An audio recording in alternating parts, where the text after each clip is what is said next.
मैंने प्रिंस को मेरे छेड़ा मचकाया, हाथ लगाया। मैंने बापू जाग जा बाबू। उसका जीभ लटक गया, नीला पड़ गया चेहरा, हाथ पैर सारे ठंडे हो गए। जब जीभ बाहर निकली तो इतनी अकल मेरे में ही है कि मेरा बच्चा क्या हो गया। मैडम 4 व्हीलर लाए हो ना? भैया मैं लाई हूँ, आप मेरे बच्चे को लेके चलो। बोले मैडम यहाँ से तो नहीं लेके जाएंगे, मेन गेट से, पीछे वाले गेट से लेके जाएंगे, तो आप गाड़ी उधर ले आओ। मैंने कहा भैया आप मेरे बच्चे को संभालो तो सही। कभी मेरे बच्चे की गर्दन इधर गिर रही, कभी उधर पैर गिर रहे। मैंने कहा मेरे बच्चे को संभालो तो सही, मैं अकेली बच्चा लेके बैठी हूँ। एक का तो हाथ टूट गया था, तो उससे कहा कि भाई आप हेड डाउन करके बैठ जाओ, नहीं हो पाया, अलग हो गया था वो, उसका सूझ गया, नहीं दी छुट्टी। एक के हार्ट अटैक आया था, तो वो वैसे वहां पर हो गया। उसकी बॉडी 5:30 बजे मिली थी शाम को।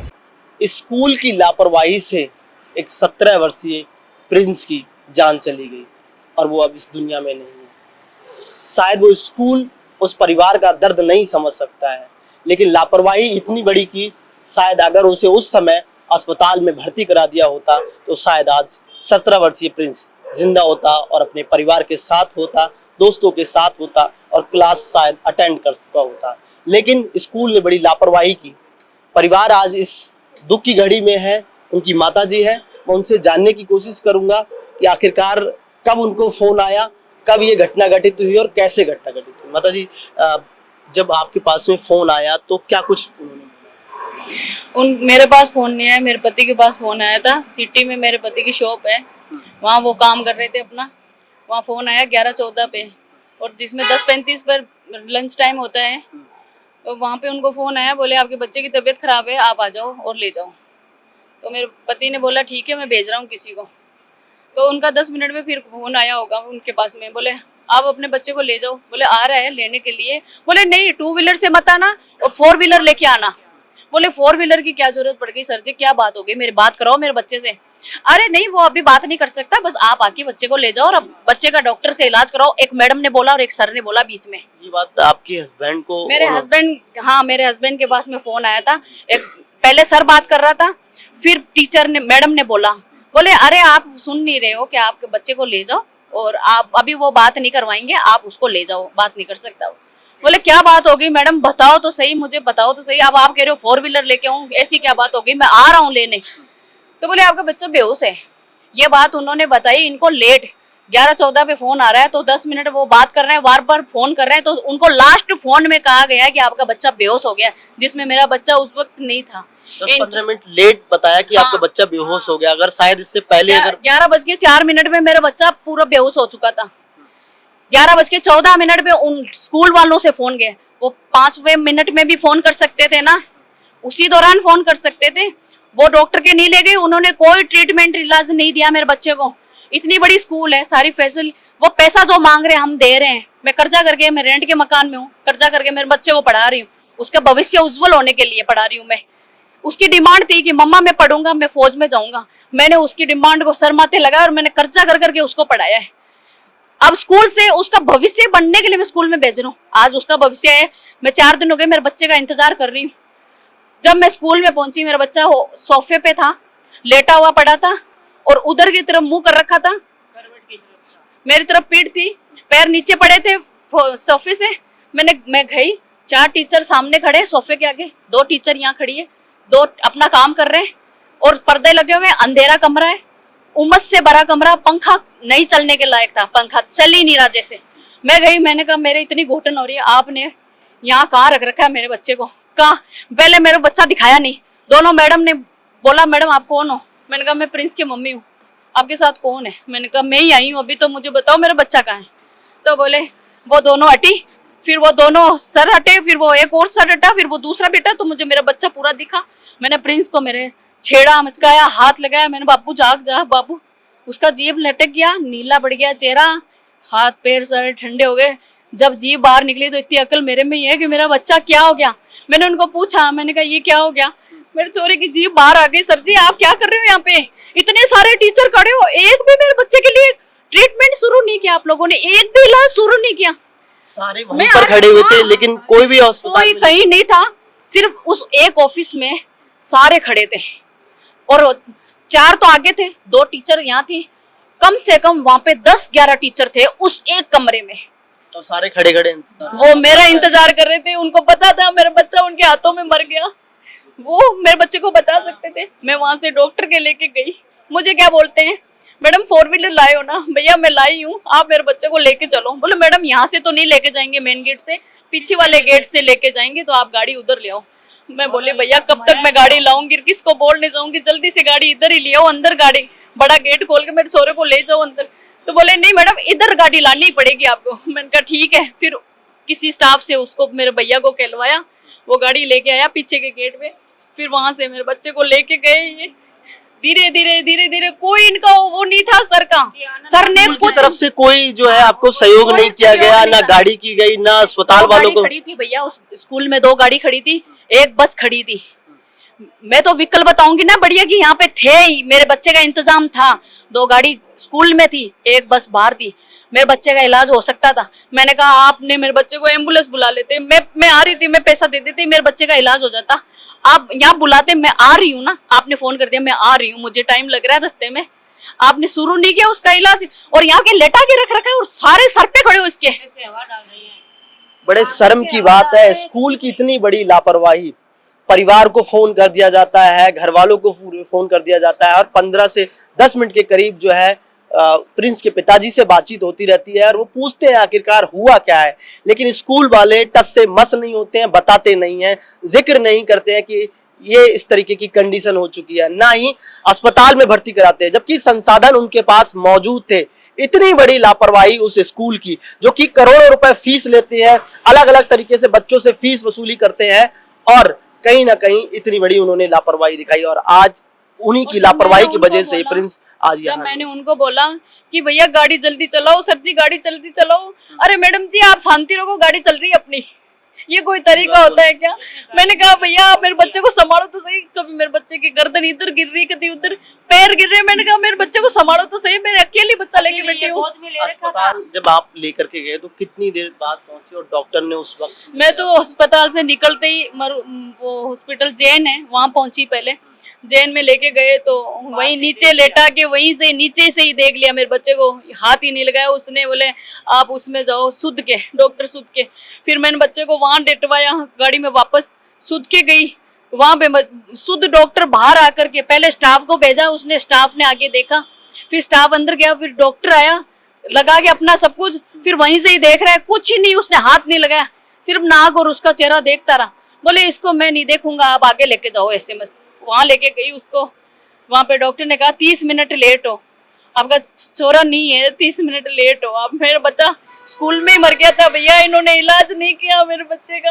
अगर ये चेत जाते ना भैया तो मेरा बच्चा आज मेरे पास होता। उधर से मेरे हस्बैंड निकल गए तुरंत, सारे आ गए मेरे घर वाले। ये मेरी बेटी है, मैं सूरतगढ़ से हूँ, मेरे बच्चे की प्रिंस की नानी माँ हूँ। मैंने वीडियो किया, मैंने क्या कि बच्चे को क्या हुआ, तो इसने कहा माँ मेरे बेटे का देख क्या हो गया। तो फिर मैंने देखा तो मैंने कहा ये क्या हुआ, ये मुंह क्यों लटक रखा है इसका, ऐसे क्या हुआ कि ये बेहोश हो गया। बस इतना कह के इसने वीडियो बंद कर दिया, मेरा फोन बंद कर दिया, क्योंकि ये रो रही थी, मेरा जी खराब हो गया। मैंने कहा ये क्या हुआ, ये भगवान क्या। जो बता रहे थे कि जो कैंटीन है वहीं स्कूल में चलती थी, तो क्या कुछ तरीके से बता रहे हैं कि पेटीज की वजह से या उसमें कोई ऐसा कुछ चीजें? पेटीज देखो कई बच्चों ने खाई है, किसी का पेट दुखा है, किसी का सर में चक्कर भी आया है और किसी को वोमिट भी हुई है कई बार। और पेटीज के लिए मेरे पास मेरे बच्चे ने एक बार आगे भी बोला था, मैंने कहा आप मत खाना, अगर वहाँ पेटीज सही नहीं है तो आप स्कूल में बात करो। बोले किससे बात करें मैम, मम्मा हमें डांट देंगे स्कूल वाले। मैंने कहा कौन है ऐसा? बोले राजेंद्र सर, वो ही डांटता है सबको और वो जैसे बोलेगा वैसे ही वो सर करेगा। और जो कम वहाँ पे जो मैडम है, जो स्कूल की मेन जो मैडम है, वो सबको अपने जो वो बोलेगी वही वो करेंगे। उसने पेटीज का अपने दोस्तों के साथ में बोला था कि आप पेटीज गंदी रखते हो, हम स्कूल में आते हैं, घर से खाना खा के आते हैं, हमें अगर भूख छोटी बड़ी लगती है यहाँ पे तो आप हमारे सामने सामान लेके बैठे हो तो हम आएंगे यहाँ पे। 2 बच्चे खा रहे हैं, उनके साथ में वो बोला तुम भी मेरे साथ शेयर कर ले, खा ले। उनके साथ में 3 दोस्तों ने पेटीज खाई। 3 दोस्तों ने खाए, उनके भी पेट दुखे थे भैया, 2 गासे उसने भी ले लिया। एक बच्चा आगे बोलता है अरे जल्दी खा लो, लेट कर दोगे तो उस दिन की तरह अपने को भी पड़ेंगे जूते। तो गलत भी बोलते थे वो, बच्चों को गंदी गाली गलौज करके बात करते थे अगर वो शिकायत करते। हाँ वो गलत बोलते थे स्कूल में, सर लोग बोलते थे। तो ये बोले वो बच्चा बोले ठीक है मैं खा लेता हूँ, उसने जल्दीबाजी में गाछे लिए, यहाँ अटक गया। उसको वो धीरे धीरे पपोल वो अपनी हेल्प मांग रहा है, यूं करके इशारे दे कर वो हेल्प मांग रहा है। वो समझते लेकिन नहीं, नहीं कोई मतलब नहीं, थोड़ा सा करके रह गई, कोई मतलब नहीं। और उसको अंदर ले जाके वो अंदर भी सोफे में, आप वीडियो देखो, वो 3 बार उनसे हेल्प मांगी है बच्चे ने। वो सब समझ रहे थे ना, सब समझ रहे थे। कोई बाल बच्चे वाला कि बिना बाल बच्चे का कोई नहीं था यहाँ पे स्कूल में। सब समझते हैं बच्चे की तकलीफ, वो सब उसको देख रहे हैं। मेरे एक बार मेरे सामने लाओ इन सबको, मैं बताती हूँ बच्चे के लिए झूठ कैसे बोला जाता है। अब ये बताइए आपकी जो जैसे परिवार में कौन कौन? मेरी बड़ी बेटी है, मेरी बेटी बार बार बेहोश हो रही है अपने भाई के लिए, तकलीफ हो रही है हमारे घर में। 11th क्लास में उसको आपने एडमिशन दिलाया था महाराणा प्रताप स्कूल हाँ, के अंदर। एडमिशन दिलाया था वहाँ पे। वो बोला मम्मा यहाँ पूरी फैसिलिटी है, मैं यहीं पढ़ूंगा, कैंटीन भी है और भी चीजें। मेरे दोस्त है, एप्टीट्यूड के सारे दोस्त यहाँ आए थे, कुछ आए थे। तो मैंने कहा चल तुझे जो सही लगता है ना, मैं उस स्कूल में डाल दूंगी, अच्छी स्कूल में मेरे को पढ़ाई कराओ। मैं फौज में जाऊंगा मम्मा, मैं फौज में कुछ बनूंगा। खाना वगैरह घर से रोज लेकर जाता था प्रिंस या फिर वो कभी कभी कभार? कभार खाना लेके जाता था, हमेशा खाना ताजा। सुबह मैं उसके लिए 6 बजे खाना बनाती थी, जो उसको पसंद होता था वही चीज मैं उसको बना के देती थी। और ऐसी चीज देती थी उससे कोई गैस्ट्रिक नहीं हो, उसको कोई वॉमिट नहीं हो। हमेशा घर का खाना शुद्ध होता है ना, जो ताजा बना के दे रही हूँ। आराम से खाना खा के गया। वो बच्चों ने पेटीज खाई है, इसका वो बच्चा ही है, उसका भी मन कर गया। 2 बच्चों ने बोला भाई आजा हमारे साथ शेयर कर ले, उसने ले लिए 2 से। उसकी तकलीफ वहां बिगड़ी और उस मैदान में खड़े खड़े उसकी तकलीफ हुई है। और वो हेल्प मांग रहा है उसके सामने, मदद उनके हाथों में मेरा, जब वो हेल्प मांग रहा है और वो हाथ मसल, तो उतनी देर में वो मेरे बच्चे को गाड़ी में डाल करके लेके जा सकते हैं ना कि वो ऑफिस में लेके जाते। मेरा उस वक्त जिंदा बच्चा वो ऑफिस में ले जाके सीधा लेटा दिया। एक तो उसके गले में खाना फंस गया, ऊपर से उसने सीधा लटका से सुला दिया। और जब वो सांस तोड़ चुका था तो उसकी करवट बदल दी ताकि इसके माँ बाप डर नहीं जाए एक बार देख के। हैं हमें बेवकूफ बनाया इन्होंने। अब आप जो है क्या चाहती हैं कि स्कूल पर कार्रवाई किस तरीके की होनी मैं चाहिए? यही चाहती हूँ, और स्कूल को पूरी बंद कर दो, कोई भी बच्चा यहाँ नहीं पढ़े। आज मेरा प्रिंस गया है, कल किसी और का प्रिंस जाएगा। मेरा प्रिंस तो दोबारा नहीं आ सकता, मैं जानती हूँ, लेकिन मैं हजारों बच्चों को बचा सकती हूँ। और उन हजारों बच्चों और बच्चियों के लिए मैं यही मुद्दा उठाऊंगी, स्कूल को बंद करो और इन पर कार्रवाई करो, कड़ी से कड़ी सजा दिलाओ इनको। मूल रूप से आप मैं मूल रूप से नवलगढ़ से हूँ, लेकिन मैं यहाँ रेंट से रहती हूँ। मेरे हस्बैंड सिटी में काम करते हैं। जो रोजी रोटी हमारे पास होती है हम वही हाथ आज लाए तो आज ही बना के हमने खा ली, हमारा इतना ही है। बच्चों को पढ़ा रहे हम, कर्जे पे लेके पढ़ा रहे। एक परिवार जो है नवलगढ़ का जयपुर राजधानी में रहता है और बच्चे को पढ़ाई के लिए पूरी तरीके से जो है महाराणा प्रताप स्कूल में भेजता है और उसे जी जान से पढ़ाता है। प्रिंस जो 17 वर्षीय था, 12वीं क्लास में पढ़ रहा था, फौज में जाने की तैयारी कर रहा था, देश सेवा करने की तैयारी कर रहा था, लेकिन एक पेटीज ने और स्कूल की लापरवाही ने इस कदर उसकी जान ले ली कि शायद प्रिंस अब इस दुनिया में नहीं है। परिवार दुख की घड़ी में है, लेकिन कहीं ना कहीं ये स्कूल की बड़ी लापरवाही है और इंतजार करता रहा, स्कूल परिवार का इंतजार करता रहा आने का। उनके स्कूल के पास 2 गाड़ियां थी, 2 से 3 गाड़ियां थी, लेकिन स्कूल के जो टीचर्स थे, जो स्कूल स्टाफ था, वो इंतजार करता रहा कि परिवार आएगा वो लेकर के जाएगा। अगर शायद स्कूल स्टाफ लेकर के जाता, उसे अस्पताल में भर्ती कराता, तो शायद प्रिंस आज इस दुनिया में होता, सबके साथ होता। लेकिन स्कूल ने बड़ी लापरवाही करी। तो इतनी फीस लेते हैं, इतनी महंगी फीस जाती है बच्चों की, लेकिन लापरवाही इस तरीके की देखने को मिल रही है स्कूल में। अब परिवार का कहना है कि शायद ऐसी अनहोनी किसी और प्रिंस के साथ ना हो और स्कूल पर बड़ी कार्रवाई होनी चाहिए। इसके ममेरे भाई हैं ये, इनसे भी मैं बातचीत करने की कोशिश करूंगा कि प्रिंस कैसा था, कैसा व्यवहार था। क्या नाम है आपका? भव्य। तो प्रिंस कैसा था? आपके ममेरे भाई थे, ममेरे फुफेरे भाई थे आप दोनों। कैसा रहन सहन था, कैसा वातावरण था? प्रिंस किस तरीके का लड़का? अच्छा था, वो हंसमुख था बहुत और खेलता भी बहुत मेरे साथ था। तो लास्ट टाइम पे प्रिंस से और आपकी कभी बातचीत हुई हो? कभी किस तरह? मेरी हुई नहीं थी। देखा जाए तो मतलब हंसमुख, बहुत हंसमुख था। ये प्रिंस के ममेरे भाई हैं और ममेरे फुफेरे भाई थे।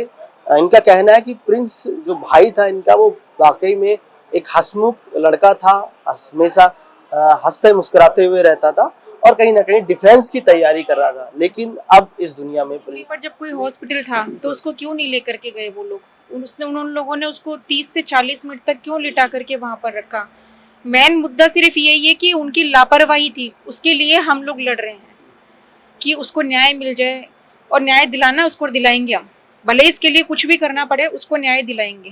कैसा देखते हैं कि कहीं ना कहीं कैंटीन में जो इस तरीके का एक तरीके से कहें तो जो फूड था, वो जो पेटीज थी, वो गड़बड़ है, और उसके साथ साथ में बता रहे हैं कि स्कूल में कई ऐसी घटनाएं घटित हो चुकी हैं और स्कूल की बड़ी लापरवाही। हाँ बिल्कुल, पिछले 10 से 15 दिनों में 3 बार बच्चों का हो गया ऐसा कि भाई एक का तो हाथ टूट गया था, तो उससे कहा कि भाई आप हेड डाउन करके बैठ जाओ, नहीं हो पाया, अलग हो गया था वो, उसका सूझ गया, नहीं दी छुट्टी।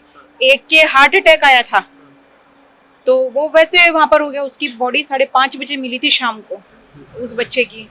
और कितनी दूरी बताऊं, थोड़ी सी दूरी थी। अगर वो लोग चाहते आज वो बच्चा हमारे बीच में होता, आज हमारा बच्चा हमारे साथ में होता, पर वो नहीं है साथ में। प्रिंस की बुआ है और सीधे सीधे कहना है कि स्कूल लगातार ऐसी लापरवाही करते हुए दिखाई दे रहा है, क्योंकि इससे पहले जो 2-3 घटनाएं घटित हुई हैं उनमें भी लापरवाही देखने को मिली। आज हम जो भी फीस होती है, आज मानते हो आप, 1-1, 1.5, 2-2 लाख रुपए हम भरते हैं बच्चों की फीस के। जैसे जैसे क्लासें बढ़ती है बढ़ते हैं पैसे। मुंह मांगी रकम जब हम दे रहे हैं तो कम से कम वहां पर मेडिकल का कुछ तो प्रबंध होना चाहिए ना, कि बच्चे के कुछ भी हो जाए कल को। प्रशासन मनमानी फीस वसूलता है, बिल्कुल। लेकिन सुविधा के नाम पर बिल्कुल जीरो। बिल्कुल कुछ भी नहीं है देने। फीस अगर नहीं आती है, हर दिन की 100 रुपए पेनल्टी लगती है बच्चों को टॉर्चर करते हैं, वो भी सबके सामने, कि उनको इंसल्ट फील हो। उसके बदले में तुम दे क्या रहे हो उसको? आज एक बच्चे की जान चली गई। मतलब एक बार मैं इसके साथ में ये बोलूं कि ये गरीब जो माँ बाप होते हैं, आज ये मेरे भैया भाभी किराए के मकान में रह रहे हैं, आज भी आप मानोगे नहीं, ऊपर सामान बंधा हुआ पड़ा है, घर चेंज करने वाले थे, उसकी फीस कैसे जमा हो रही थी वो ये लोग जानते हैं। सबसे पहले तो गरीब आदमी फीसों के नीचे दब जाता है, और फिर तुमको फीस दे तो कम से कम उसकी पूरी वो तो रखो तुम लोग। रिस्पॉन्सिबिलिटी तो वो चीज नहीं है, वो चीज प्रिंस नहीं के है। मामा जी हैं, मैं उनसे भी बातचीत करने की कोशिश करूंगा। जी, आपने कब फोन किया था?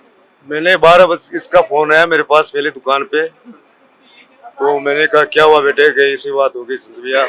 मैं क्या कैसी है तभी था, कह नहीं वो बेहोश हो गया और हो गया। मैंने इसको कहा चलो गर्मी से कोई हो गया होगा, कोई दिक्कत नहीं है। अब कहाँ पे है तू? अब हॉस्पिटल अब आए हम, अब पहुंची हूँ मैं हॉस्पिटल में। 12:06 पे इसको लेके आए थे वो हॉस्पिटल के अंदर। हाँ, फिर थोड़ी देर बाद में मैंने फिर फोन किया, तो इसके सर था इसके साथ में, उसने इसका फोन लेके मेरे से बात की, कह कुछ डरने वाली वैसी बात नहीं है, और बस ठीक है, देख अंदर चल रहा है, इलाज चल रहा है, आईसीयू के अंदर है। ये बात मेरे को उसने बोली। मैं क्यों, आप कौन बोल रहे हो, थोड़ा ध्यान रखना, ऐसी बात आप पास में आगे साइड में आगे मेरे को बता दो कोई बात। कह नहीं वैसे तो कुछ नहीं है, सही है, आप आज आ रहे होगे, आप आ जाओ, बस ये बात मेरे साथ चली थी। फिर मैंने कहा चलो ठीक है, कोई टेंशन नहीं। फिर थोड़ी सी बाद मैंने फोन किया रिश्तेदारों को और को, मैंने कहा क्या बात है, बोले वो चले गए। तो प्रिंस किस तरीके के स्वभाव का था, थोड़ा सा वो बताएंगे? देखो, वो मतलब इतने मतलब चंचल था वो लड़का, मतलब कोई रो रहा है ना तो उसको वो हंसा देता था। मेरे नाना जी का बेस्ट एक दोस्ता नहीं फ्रेंड था वो। मेरे नाना जी एक्सपायर हुए थे, मेरे पिताजी, उसके नाना जी, आज 7-8 महीने हो गए। तो वो नाना जी का मतलब ऐसे रूम को नहीं छोड़ता था, इतना अच्छा लड़का था। और आता जितनी बार वो नाना जी के साथ ही रहता था, नाना जी को घुमाना फिराना। क्यों ना, मेरे पापा थोड़े बीमार चल रहे थे उस टाइम, डॉक्टर को यहाँ दिखाने लाते थे। मेरे को कुछ नहीं चाहिए भैया, मेरा बच्चा कमाता ना, चाहे 100 रुपए कमा के लाता, वो रोटी मेरे गले से उतरती। मेरे को कुछ नहीं चाहिए। मेरा प्रिंस तो नहीं दे सकते कोई वापस, लेकिन मैं उन हजारों बच्चों की जान बचा सकती हूँ ना, तो मैं उन बच्चों के लिए लड़ रही हूँ। और मुझे न्याय यही चाहिए, वो स्कूल बंद होकर के एकदम बंद हो जाए और उनको सजा मिलनी चाहिए। और उन हजारों बच्चों जो आने वाले प्रिंस है, जो बच्चियां हैं, वो मेरे बच्चों की तरह बेमौत यहाँ इनके हाथों में मर जाए। उससे बढ़िया उनको बच्चों को वहां से निकालो और अपना सबको अपना अपना बच्चा बचाने के लिए बोलूंगी मैं तो। और स्कूल को बंद कर दो, जितना जल्दी हो सके स्कूल पर कार्रवाई करके बुलडोजर चलाओ, इसको खत्म करो पूरी स्कूल को। मेरा बच्चा इनके हाथ में मर गया भैया। आज ये चाहते तो मेरा बच्चा यहाँ मेरे साथ होता। मैंने स्कूल भेजा उसको। पहले भी कोई केस हुए? हाँ, 8 दिन पहले एक बच्चा खत्म हो रखा है यहाँ पे और एक बच्ची यहाँ खत्म हो रखी है 6 साल की। हाँ, और ये तीसरा है। माफी एक बार मिलती है, 2 बार मिलती है, तीसरी बार स्टैंड लिया जाता है हर बात का। और अब इनके खिलाफ कार्रवाई होनी चाहिए, नहीं तो फिर चौथी बार किसी का बच्चा मर जाएगा। ये परिवार का कहना है, प्रिंस की मां का कहना है कि स्कूल पर कड़ी से कड़ी कार्रवाई होनी चाहिए और कहीं ना कहीं स्कूल बंद होना चाहिए। इससे पहले भी वहां पर घटना घटित हो चुकी है, 2 बच्चों की और इस तरीके से डेथ हो चुकी है, लेकिन स्कूल की बड़ी लापरवाही लगातार देखने को मिल रही है। फिलहाल जो प्रिंस की माताजी हैं उन्होंने कहा है कि हमें कोई मुआवजे की जरूरत नहीं है, लेकिन जो कार्रवाई है उस स्कूल पर होनी चाहिए ताकि कोई प्रिंस दोबारा ऐसी स्थिति में ना हो और इस तरीके से उसकी डेथ ना हो। आप देख सकते हैं ये प्रिंस का परिवार है और जी जान से उसको पढ़ा रहे थे, रोजमर्रा की जिंदगी में कमा करके उसको पढ़ा रहे थे। आने वाले भविष्य में प्रिंस की एक ही इच्छा थी, डिफेंस में जाने की, आर्मी में जाने की उसकी इच्छा थी, लेकिन ये इच्छा कहीं ना कहीं स्कूल की लापरवाही की वजह से अधूरी रह गई और प्रिंस इस दुनिया में नहीं रहा। लगातार हम आपको दिखाते रहेंगे। सहयोगी कैमरामैन राजेंद्र शर्मा के साथ मैं आरब सिंह, पॉलिटिकल पंचायत, जयपुर।